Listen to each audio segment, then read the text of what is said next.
Welcome to This Explainer. Today, we're diving into a seriously fascinating piece of history, the July 1987 treaty between India and Sri Lanka.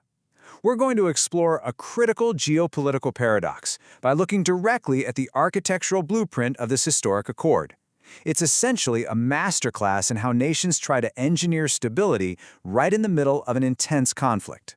We'll be using the exact text of this historic document to answer a really fundamental question. Why is designing a blueprint for peace on paper so much easier than actually making it a reality on the ground?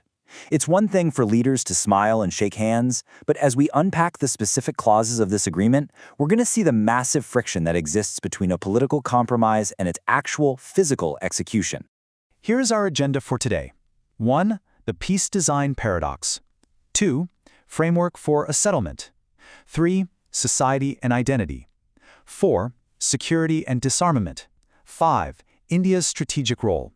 And 6. The implementation challenge. Section 1. The Peace Design Paradox. Right off the bat, the text of the treaty explicitly recognizes the core of the conflict.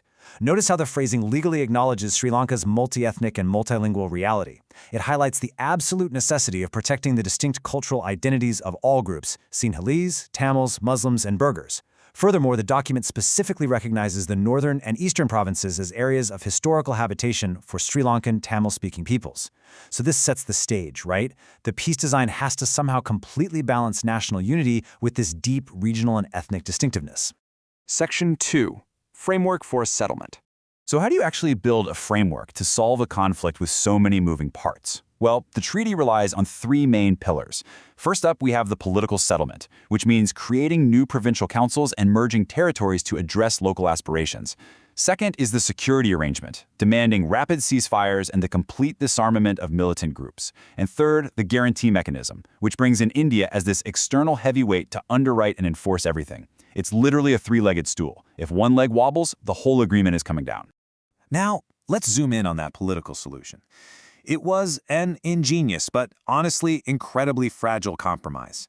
The document outlines that the northern and eastern provinces were to undergo an interim merger, forming a single administrative unit with one governor and one elected provincial council.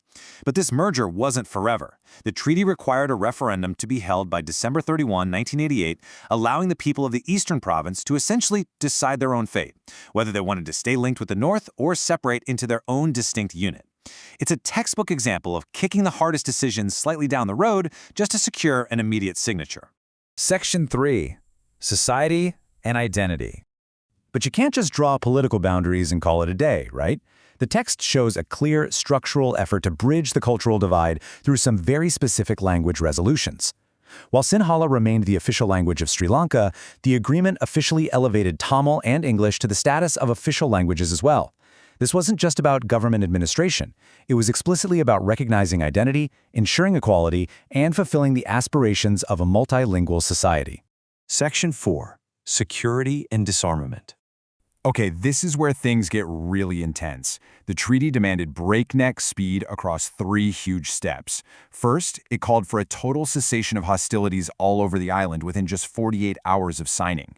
Immediately after that, it required the surrender of all arms held by militant groups. And if that wasn't challenging enough, the Sri Lankan army and other security personnel were mandated to be confined to their barracks within 72 hours. I mean, just think about the logistical and psychological magnitude of that. They were attempting to shut down a complex armed conflict across an entire nation over the span of a single long weekend. Section 5. India's strategic role. To make all this happen, India stepped in not just as a casual mediator, but as the heavy-handed guarantor. The text explicitly states that the government of India will underwrite and guarantee the resolutions. And their commitments went deep. India promised to ensure its territory wasn't used for militant activities. They mandated strict naval and Coast Guard cooperation, and most significantly, the agreement allowed the president of Sri Lanka to invite an Indian peacekeeping contingent, the IPKF, to actively enforce the ceasefire. Section 6. The implementation challenge.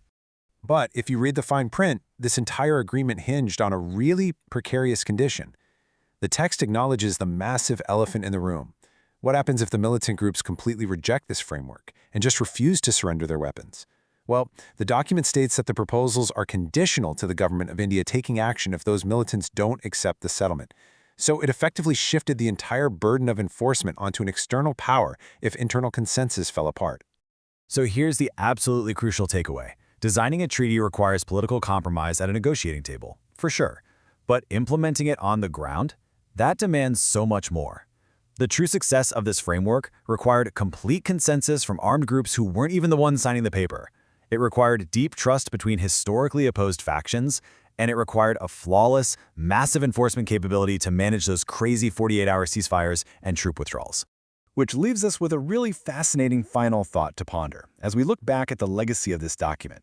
When a treaty relies heavily on conditional external guarantees, like foreign peacekeeping forces and rigid timelines, rather than mutual internal trust and organic consensus, does the perfect peace design ever truly survive the reality of implementation?